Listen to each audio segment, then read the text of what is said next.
அனைவருக்கும் வணக்கம். மெட்ராஸ் உயர்நீதிமன்ற கீழமை நீதிமன்ற பணியிடங்களுக்கான முந்தைய வினாத்தாளில் பொது தமிழிலிருந்து 50 வினாக்களில் அனைத்து வினாக்களும் ஸ்கூல் புக்ஸிலிருந்து மட்டும்தான் எடுத்திருக்காங்க.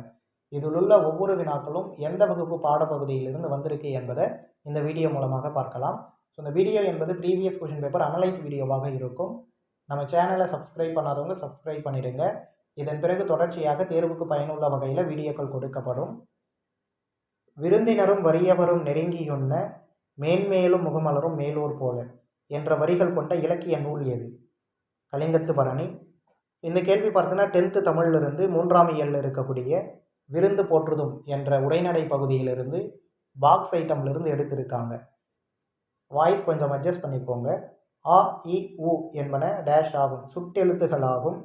6th தமிழிலிருந்து 2nd டேர்மில் இருக்கக்கூடிய சுட்டெழுத்துகள் என்ற இலக்கண பகுதியிலிருந்து இந்த கேள்வி எடுத்திருக்காங்க. திருவிளையாடல் புராணம் எழுதியவர் யார்? பரஞ்சோதி முனிவர். இந்த கேள்வி பார்த்தீங்கன்னா 10th தமிழிலிருந்து 5ஆம் இயலில் இருக்கக்கூடிய திருவிளையாடல் புராணம் என்ற செய்யுள் பகுதியிலிருந்து எடுத்திருக்காங்க. உடன்பட்டு கூறும் விடை என்பது நேர் விடை.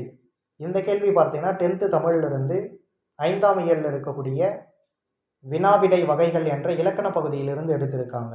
இந்த கொஷின் பேப்பர் பார்த்தீங்கன்னா 10ஆம் வகுப்பு என்ற கல்வி தகுதி அடிப்படையில் examiner, reader, bailiff, process server போன்ற பணியிடங்களுக்கான ப்ரீவியஸ் கொஷின் பேப்பர். நீங்கள் எந்த பணியிடத்திற்கு விண்ணப்பித்திருந்தாலும் கல்வி தகுதிக்கு ஏற்றபடி பள்ளி பாட புத்தகத்தை முழுமையாக படிச்சுட்டு போனால் கண்டிப்பாக உங்களால் பொது தமிழில் முழு மதிப்பெண் எடுக்க முடியும்.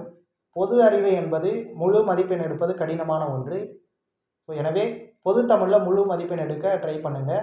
இந்த கேள்வித்தாள் பார்த்திங்கன்னா 10ஆம் வகுப்பு என்ற அடிப்படையில் கேட்கப்பட்ட கேள்வித்தாள். 6 முதல் 10ஆம் வகுப்பு வரை உள்ள ஸ்கூல் புக்ஸில் இருந்து மட்டும்தான் அனைத்து வினாக்களும் எடுத்திருக்காங்க. எனவே பொது தமிழில் முழு மதிப்பெண் எடுக்க ட்ரை பண்ணுங்கள். பொது அறிவிலிருந்து ப்ரீவியஸ் கொஷின் பேப்பர் அனலைஸ் வீடியோவும் நான் கட்டாயம் தெளிவான ஒரு வீடியோவாக நான் கொடுத்துட்றேன். ஸோ அதுலேயுமே பார்த்தீங்கன்னா அதிகபட்ச மதிப்பெண் எடுக்க ட்ரை பண்ணுங்கள். பொருந்தாததை தேர்ந்தெடுக்க. இந்த கேள்வி பார்த்தீங்கன்னா 8th தமிழிலிருந்து 5ஆம் இயலில் இருக்கக்கூடிய திருக்கேதாரம் என்ற செய்யுள் பகுதியிலிருந்து இந்த கேள்வி எடுத்திருக்காங்க. அதாவது திருநாவுக்கரசர், திருஞான சம்பந்தர், சுந்தரர் ஆகிய மூவர் பாடிய பாடல்களின் தொகுப்பு தேவாரம்.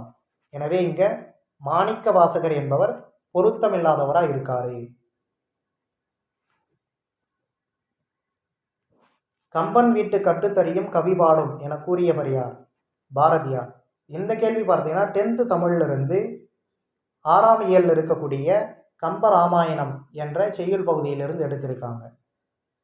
நகு என்ற சொல்லின் நக்கான் என்ற வடிவம் குறிக்கும் காலம் எது? இறந்த காலம். இந்த கேள்வி பார்த்தீங்கன்னா 10th தமிழிலிருந்து இலக்கண குறிப்பிலிருந்து கேட்டிருக்காங்க.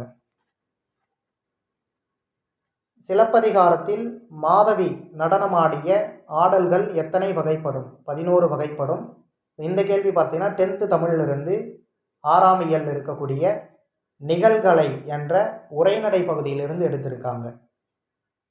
அறிஞருக்கு நூல், அறிஞரது நூல் ஆகிய சொற்றொடர்களில் பொருளை வேறுபடுத்த காரணமாக அமைவது வேற்றுமை உருவு. இந்த கேள்வி பார்த்தீங்கன்னா 10th தமிழிலிருந்து 3ஆம் இயலில் இருக்கக்கூடிய இலக்கண பகுதிக்கு பின்பு, அதாவது புக் பேக் கொஷின்லேருந்து டைரக்டாக எடுத்திருக்காங்க. முதுவேநீர் காலத்திற்கான மாதங்கள் ஆனி, ஆடி. இந்த கேள்வியும் பார்த்தீங்கன்னா 10th தமிழிலிருந்து 6ஆம் இயலில் இருக்கக்கூடிய அகப்பொருள் இலக்கணம் என்ற இலக்கண பகுதியிலிருந்து எடுத்திருக்காங்க. போர் முனையில் 1000 யானைகளை கொன்ற வீரனை புகழ்ந்து பாடும் இலக்கியம் எது? பரணி இலக்கியம். இந்த கேள்வி பார்த்தீங்கன்னா 8th தமிழிலிருந்து 7ஆம் இயலில் இருக்கக்கூடிய படைவேளம் என்ற செய்யுள் பகுதியிலிருந்து எடுத்திருக்காங்க. ஏறு தழுவுதல் இடம்பெறும் சங்க நூல் எது? கலித்தொகை. இந்த கேள்வி பார்த்தீங்கன்னா 9th தமிழிலிருந்து 3ஆம் இயலில் ஏறு தழுவுதல் என்ற உரைநடை பகுதியிலிருந்து எடுத்திருக்காங்க. நீர் என்று அமையா யாக்கைக்கு எல்லாம் உண்டி கொடுத்தோர் உயிர் கொடுத்தோரே என்ற பாடல் வரிகள் இடம்பெற்றுள்ள நூல் எது? புறநானூறு. இந்த கேள்வி பார்த்தீங்கன்னா 9th தமிழிலிருந்து 2ஆம் இயலில் இருக்கக்கூடிய புறநானூறு என்ற செய்யுள் பகுதியிலிருந்து எடுத்திருக்காங்க. ஸோ இந்த 10ஆம் வகுப்பு அடிப்படையாக கொண்ட கேள்வித்தாளில் அதிகபட்சமாக 8th 9th 10th இருந்து தான் கேள்வி வந்திருக்கு. 6th 7th இருந்து 5 கேள்விகள் மட்டும்தான் கேட்டிருக்காங்க. சரிங்களா? 8th 9th 10th முதல்ல கம்ப்ளீட்டாக படிங்க. அதன் பிறகு நேரம் கிடைக்கும்போது 6th 7th படிச்சுக்கலாம். தம்பிரான் தோழர் யார்? சுந்தரர். இந்த கேள்வி பார்த்தீங்கன்னா 8th தமிழிலிருந்து 5ஆம் இயலிலிருந்து எடுத்திருக்காங்க. வேறுபட்டதை சுட்டி காட்டுக. இது வந்து டைரெக்டாக புக்கில் இருக்கான்னு தெரியல. இப்போ நீங்கள் இலக்கணத்தை வந்து நீங்கள் புரிஞ்சுட்டு படிச்சிங்க அப்படின்னா, ஸோ இலக்கணத்திலிருந்து ஸ்கூல் புக்ஸில் டைரெக்டாக கொஷின் எடுப்பாங்களான்னு தெரியாது. ஸோ அதற்கேற்ற மாதிரி வேறுபட்டு எடுக்கலாம். ஸோ ஆன்சர் பண்ணுற மாதிரி நீங்கள் படிச்சுக்கோங்க, புரிஞ்சு படிச்சுக்கோங்க. நீலவானம் என்பது இங்கே பண்பு தொகையாக இருக்குது. மூடு பனி, கடிநாய், ஊறுகாய் என்பது வினை தொகையாக இருக்குது. எனவே வேறுபட்டதை சுட்டி காட்டுக. நீலவானம் என்பது மட்டும் இங்கே வேறுபட்டு காணப்படுது. உயிர் எழுத்துக்கள் 12ம் எதை இடமாக கொண்டு பிறக்கின்றன? கழுத்தை இடமாக கொண்டு பிறக்கின்றன. இந்த கேள்வி வந்து பார்த்தீங்கன்னா 8th புக்கிலிருந்து முதல் இயலில் எழுத்துக்களின் பிறப்பு என்ற இலக்கண பகுதியிலிருந்து எடுத்திருக்காங்க. கலையரசி மாலை தொடுத்தால் இத்தொடரில் இடம்பெறும் வினைமுற்றியது? திரிநிலை வினைமுற்று. இந்த கேள்வி பார்த்தீங்கன்னா 8th தமிழிலிருந்து 2ஆம் இயலில் வினைமுற்று என்ற இலக்கண பகுதியிலிருந்து எடுத்திருக்காங்க. 4ஆம் வேற்றுமைக்கு உரிய உருபியது? கு. இந்த கேள்வியும் பார்த்தீங்கன்னா 8th தமிழிலிருந்து 4ஆம் இயலில் வேற்றுமை என்ற இலக்கண பகுதியிலிருந்து எடுத்திருக்காங்க.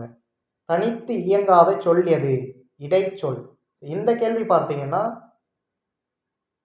6th தமிழிலிருந்து முதல் இயலில் இருக்கக்கூடிய அதாவது 3ஆம் பருவத்தில் முதல் இயலில் இருக்கக்கூடிய 4 வகை சொற்கள் என்ற இலக்கண பகுதியிலிருந்து எடுத்திருக்காங்க. இடைச்சொல் என்பது தனித்து இயங்காது என குறிப்பிட்டிருப்பாங்க. வெண்பா எத்தனை வகைப்படும்? 5 வகைப்படும். இந்த கேள்வி பார்த்தீங்கன்னா 10th தமிழிலிருந்து 8வது இயலில் பாவகை என்ற இலக்கண பகுதியிலிருந்து எடுத்திருப்பாங்க. செம்மல் என்ற சொல் பூவின் எந்த நிலையை குறிக்கும்? வாடிய நிலை. இந்த கேள்வியும் பார்த்தீங்கன்னா 10th தமிழிலிருந்து முதல் இயலில் தமிழ் சொல் வளம் என்ற உரைநடை பகுதியிலிருந்து எடுத்திருக்காங்க. சரியான விடையை தேர்ந்தெடுக்கவும். ராவண காவியம் புலவர் குழந்தை, மாதவி காவியம் தமிழ் ஒளி, பெண்ணின் பெருமை திருவிக்கா, பாவிய குத்து பெருஞ்சித்திரனார். ஸோ இது எல்லாமே பார்த்தீங்கன்னா அதாவது ராவண காவியம் வந்து 9th தமிழ் புக்கிலிருந்து கொடுத்துருப்பாங்க. மாதவி காவியம் வந்து பார்த்தீங்கன்னா ஸோ இதுவுமே 9th தமிழ் புக்கில் இருக்குது. ராவண காவியம் வந்து 6வது இயல்லையும், மாதவி காவியம் வந்து பார்த்தீங்கன்னா 2வது இயலிலும் கொடுத்துருப்பாங்க. பெண்ணின் பெருமை வந்து பார்த்தீங்கன்னா 8th புக்கில் 4வது இயலில் வந்து பார்த்தீங்கன்னா பல்துறை கல்வி என்ற உரைநடை பகுதியிலிருந்து திருவிக்காவை பற்றி சொல்லியிருப்பாங்க. அதே போல் பாவிய குத்து வந்து பார்த்தீங்கன்னா பெருஞ்சித்திரனார். இப்போ இது வந்து பார்த்தீங்கன்னா 6th தமிழில் முதல் இயலில் வந்து பார்த்தீங்கன்னா பெருஞ்சித்திரனாரை பற்றி தமிழ் கும்பி என்கின்ற செய்யுள் பகுதியிலிருந்து கொடுத்திருப்பாங்க.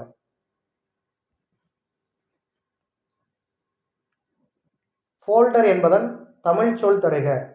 ஆன்சர் பார்த்தீங்கன்னா உரை. இந்த கொஷினுக்கு வந்து பார்த்தீங்கன்னா 9th தமிழில் முதல் இயலில் வந்து பார்த்தீங்கன்னா கலை சொற்கள் அறிவோம் அப்படின்னு சொல்லிட்டு புக் பேக்கில் இருந்து இந்த கொஷின் எடுத்திருப்பாங்க. மா என்னும் சொல்லுக்கு பொருந்தாத சொல்லை தருக. ஸோ இந்த கொஷின் பார்த்தீங்கன்னா 6th தமிழில் முதல் இயலிருந்து பார்த்தீங்கன்னா வளர்தமிழ் உரை என்கின்ற உரைநடை பகுதியிலிருந்து மா என்ற பொருள் சொல்லுக்கு வந்து மொத்தம் 12 பொருள் வந்து கொடுத்துருப்பாங்க. ஸோ அதில் பொருத்தமில்லாதது மாலை. துன்பம் என்னும் பொருளில் வரும் ஓரெழுத்து ஒரு மொழி. ஸோ இந்த கேள்வி வந்து பார்த்தீங்கன்னா 7th தமிழிலிருந்து 2nd டேர்மில் இருக்கக்கூடிய 2வது இயலில் வந்து பார்த்தீங்கன்னா ஓரெழுத்து ஒரு மொழி அப்படிங்கிற இலக்கண பகுதியிலிருந்து பார்த்தீங்கன்னா இந்த கேள்வி எடுத்திருக்காங்க. டேஷ் செய்ய வேண்டுகிறேன் கோடிட்ட இடத்திற்கு பொருத்தமான சொல். ஆவண செய்ய வேண்டுகிறேன். ஆவணம் அப்படின்னா தேவையானது, அத்தியாவசியமானது என்பதுதான் பொருள். பெயர் சொல்லையும் வினை சொல்லையும் சார்ந்து வரும் சொல் எது? இடைச்சொல். இப்போ இந்த கேள்வி வந்து பார்த்தீங்கன்னா 6th தமிழிலிருந்து 3rd டேர்மில் 1st இயர்லேருந்து பார்த்தீங்கன்னா 4 வகை சொற்கள்னு கொடுத்துருப்பாங்க இலக்கண பகுதியிலிருந்து. ஸோ இந்த கொஷின் எடுத்திருக்காங்க. வாடிய பயிரை கண்டபோதெல்லாம் வாடினேன் என்று இந்த கூற்றுக்குரியவர் யார்? ராமலிங்க அடிகளார். ஸோ இந்த கேள்வி வந்து பார்த்திங்கன்னா 6th தமிழில் 3rd டேர்ம்லேருந்து பார்த்திங்கன்னா 3rd இயர்லேருந்து மனித நேயம் என்ற உரைநடை பகுதியிலிருந்து எடுத்திருக்காங்க. பிழையற்ற சொல்லை தேர்வு செய்க. இதெல்லாம் வந்து நம்ம ஈஸியாக ஆன்சர் பண்ணிட முடியும். அனுப்புனர் என்பது தான் சரியானது. ஸோ இந்த இடத்துல 3 சுழி நா வருது, இங்கே வந்து 2 சுழி நா வரக்கூடாது, இந்த இடத்துல 3 சுழி நா வருது. எனவே ஆப்ஷன் பி தான் சரியானது. மீடியா என்பதற்கு பொருத்தமான தமிழ் சொல் ஊடகம். சரிங்களா? வலையோசை கலகலவென ஒலித்தது. இலக்கண குறிப்பு இரட்டை கிளவி. ஸோ இந்த கேள்வி வந்து பார்த்தீங்கன்னா 7th தமிழில் 3rd டேர்ம்லிருந்து ஆகுபெயர் என்ற இலக்கண பகுதியிலிருந்து இந்த கேள்வி எடுத்திருக்காங்க. ஐம்பால் பிரித்து எழுதுக. 5 + பால் என்பதுதான் சரியானது. ஸோ இந்த கேள்வி பார்த்தீங்கன்னா 8th தமிழிலிருந்து முதல் இயலில் தமிழ்மொழி மரபு என்கின்ற செய்யுள் பகுதியிலிருந்து, அதற்கு புக் பேக்கில் இருக்கக்கூடிய கொஷின் டைரெக்டாகவே எடுத்து கொடுத்துருக்காங்க.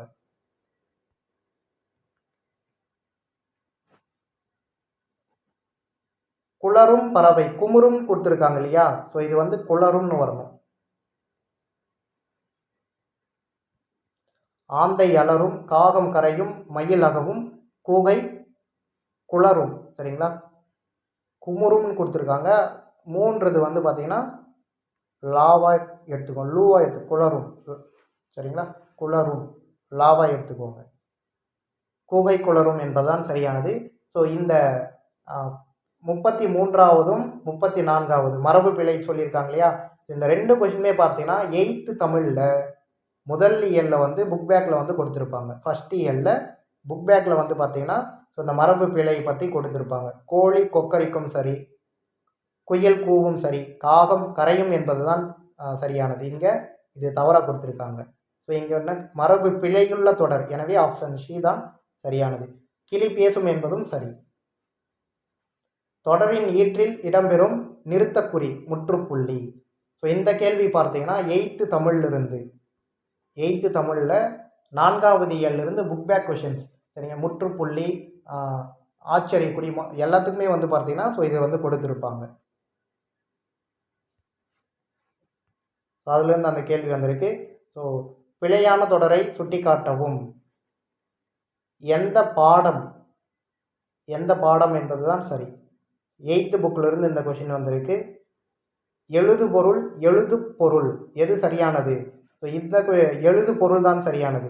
ஸோ இந்த கேள்வி வந்து பார்த்தீங்கன்னா 8th தமிழிலிருந்து 7வது இயலில் வல்லினம் மிகா இடங்கள் என்ற பகுதி இலக்கண பகுதியிலிருந்து எடுத்திருக்காங்க. 12 என்ற எண்ணின் எழுத்து வடிவம் 12 சி தான் சரியானது. இங்கே 12ன்னு இருக்குது, இதுவுமே தவறு. இந்த 2 சுழினா இந்த இடத்துல இதுவுமே தவறு, 2ன்னு வரக்கூடாது. ஸோ இந்த இடத்துல வந்து பார்த்தீங்கன்னா 12ன்னு இருக்குது, இங்கே 12ன்னு இருக்குது. இந்த 3மே தவறானது தான். ஸோ இது டைரெக்டாக இல்லாமல், அதாவது இலக்கண பகுதியில் பார்த்தீங்கன்னா உயிர் எழுத்துக்கள் 12 வகைப்படும்னு கொடுத்துருப்பாங்க. ஸோ அதுலேயே நீங்கள் ஸ்பெல்லிங் பார்த்துக்கலாம். அதுவுமே ஸ்கூல் புக்ஸில் தான் இருக்குது. கீழ் வருவனவற்றுள் சரியானதை தேர்வு செய்க. 96 ஸ்கூல் புக்ஸில் இருக்குது அப்படின்னா சிற்றிலக்கியங்கள் 96 வகைப்படும். ஸோ அதுலேயுமே பார்த்தீங்கன்னா அந்த ஸ்பெல்லிங் வந்து கொடுத்துருப்பாங்க. அதன் மூலமாக நீங்கள் பார்த்துக்கலாம். குடக்கு என்னும் திசை மேற்கு என்பது தான் சரி. இந்த கேள்வி வந்து பார்த்தீங்கன்னா 10th தமிழிலிருந்து 2வது இயலில் கேட்கிறதா என் குரல் அப்படிங்கிற உரைநடை பகுதியிலிருந்து இந்த கேள்வி எடுத்திருக்காங்க. தமிழா நீ பேசுவது தமிழா என்னும் தொடரில் முதலில் வரும் தமிழா என்பது விழித்தொடர்.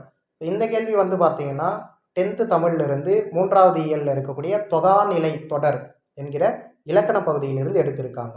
கிளாசிக்கல் லிட்ரேச்சர் என்பதன் தமிழாக்கம் செவ்விலக்கியம் என்பதுதான் சரி. ஸோ இந்த கேள்வி வந்து பார்த்தீங்கன்னா 10th தமிழிலிருந்து 3வது இயலில் இருக்கக்கூடிய கலை சொல் அறிவோம் என்கிற புக் பேக் கொஷின்லேருந்து எடுத்திருக்காங்க. திரு ஆலவாய் என்று குறிப்பிடும் ஊர் எது? மதுரை. இந்த கேள்வி வந்து பார்த்தீங்கன்னா 9th தமிழிலிருந்து இயல் 7வது இயலில் வந்து பார்த்தீங்கன்னா மதுரை காஞ்சி என்கிற செய்யுள் பகுதியிலிருந்து இந்த கொஷின் எடுத்திருக்காங்க. உனக்கு கவிதை எழுத தெரியுமா என்ற வினாவுக்கு எனக்கு கட்டுரை எழுத தெரியும் என்பது இனமொழி விடை. ஸோ இந்த கேள்வி வந்து பார்த்திங்கன்னா 10th தமிழிலிருந்து 5வது இயலில் வினாவிடை வகைகள் என்ற இலக்கண பகுதியிலிருந்து எடுத்திருக்காங்க. அன்பும் மரணும் உடைத்தாயின் இல்வாழ்க்கை பண்பும் பயனும் அது என்னும் திருக்குறளில் அமைந்துள்ள பொருள்கோள் எது? நிரல் நிறை பொருள்கோள். இந்த கேள்வி வந்து பார்த்தீங்கன்னா 10th தமிழிலிருந்து 5வது இயலில் வினாவிடை வகைகள் மற்றும் பொருள்கோள் அப்படிங்கிற இலக்கண பகுதியிலிருந்து இந்த கேள்வி வந்து எடுத்திருக்காங்க. வேல நெடும்படை என்பது யானைப்படை. இந்த கேள்வி வந்து பார்த்தீங்கன்னா 10th தமிழிலிருந்து 6வது இயலில் இருக்கக்கூடிய கம்பராமாயணம் என்ற செய்யுள் பகுதியிலிருந்து எடுத்திருக்காங்க. வேலவன் குன்றம் என்பது திருத்தணி. இந்த கேள்வி வந்து பார்த்தீங்கன்னா 10th தமிழிலிருந்து 7வது இயலில் சிற்றகல் ஒளி, அதாவது மாப்போ சிவஞானம் பற்றிய ஒரு உரைநடை கொடுத்துருப்பாங்க. அந்த பகுதியிலிருந்து அந்த பாடத்திலிருந்து இந்த கேள்வி எடுத்திருக்காங்க. குடிமக்கள் காப்பியம் என போற்றப்படுவது சிலப்பதிகாரம். இந்த கேள்வி வந்து பார்த்தீங்கன்னா 6th தமிழில் ஃபர்ஸ்ட் டேர்ம்லேருந்து பார்த்தீங்கன்னா 2nd இயலில் சிலப்பதிகாரம் என்ற செய்யுள் பகுதியிலிருந்து எடுத்திருக்காங்க. தலையை கொடுத்தேனும் தலைநகரை காப்போம் என்ற தொடரில் தலைநகரம் என்பது சென்னை. ஸோ இந்த கேள்வியும் பார்த்தீங்கன்னா 10th தமிழிலிருந்து 7வது இயலில் மாப்போ சிவஞானம் பற்றிய உரைநடையிலிருந்து இந்த கேள்வி எடுத்திருக்காங்க. மங்கையராய் பிறப்பதற்கே நல்ல மாதவம் செய்திட வேண்டுமம்மா என்று பாடியவர் கவிமணி தேசிக விநாயகம் பிள்ளை. ஸோ இந்த கேள்வி வந்து பார்த்தீங்கன்னா 9th தமிழிலிருந்து 5வது இயலில் குடும்ப விளக்கு கற்பவை கற்ற பின் அப்படிங்கிற புக் பேக் கொஷின்லேருந்து பாக்ஸ்லேருந்து இந்த கொஷின்ஸ் வந்து எடுத்திருக்காங்க. குடும்ப விளக்கு என்ற செய்யுள் பகுதியில் கடைசியாக ஒரு பாக்ஸ் கொடுத்துருப்பாங்க. ஸோ அதில் வந்து கற்பவை கற்ற பின் சொல்லிட்டு ஒரு சில செய்யுள் வரிகள் கொடுத்து அதை இயற்றியவர் பெயர் இருக்கும். ஸோ அதில் வந்து பார்த்தீங்கன்னா கவிமணி தேசிக விநாயகனார் பிள்ளை மங்கையராய் பிறப்பதற்கே நல்ல மாதவம் செய்திட வேண்டுமம்மா என்பதை குறிப்பிட்டிருப்பாங்க. பொது தமிழில் வந்து பார்த்தீங்கன்னா இதில் இருக்கக்கூடிய 50 வினாக்களுமே ஸ்கூல் புக்ஸ்லேருந்து எடுத்த வினாக்கள் தான். சரிங்களா? பொது தமிழில் முழு மதிப்பெண் என்பதை இந்த தேர்வில் போற்ற முடியும். பொது அறிவில் மட்டும் பார்த்தீங்கன்னா அதிகபட்ச வினாக்களுக்கு ஆன்சர் பண்ணுறதுக்கு நாம் ட்ரை பண்ணணும். ஸோ அதற்கான ப்ரீவியஸ் கொஷின் பேப்பர் அனலைஸ் வீடியோவும் கட்டாயம் அடுத்த வீடியோவாக கொடுக்க ட்ரை பண்ணுறேன். ஸோ இந்த வீடியோ வந்து உங்கள் ஃப்ரெண்ட்ஸ் எல்லாருக்குமே ஷேர் பண்ணுங்கள்.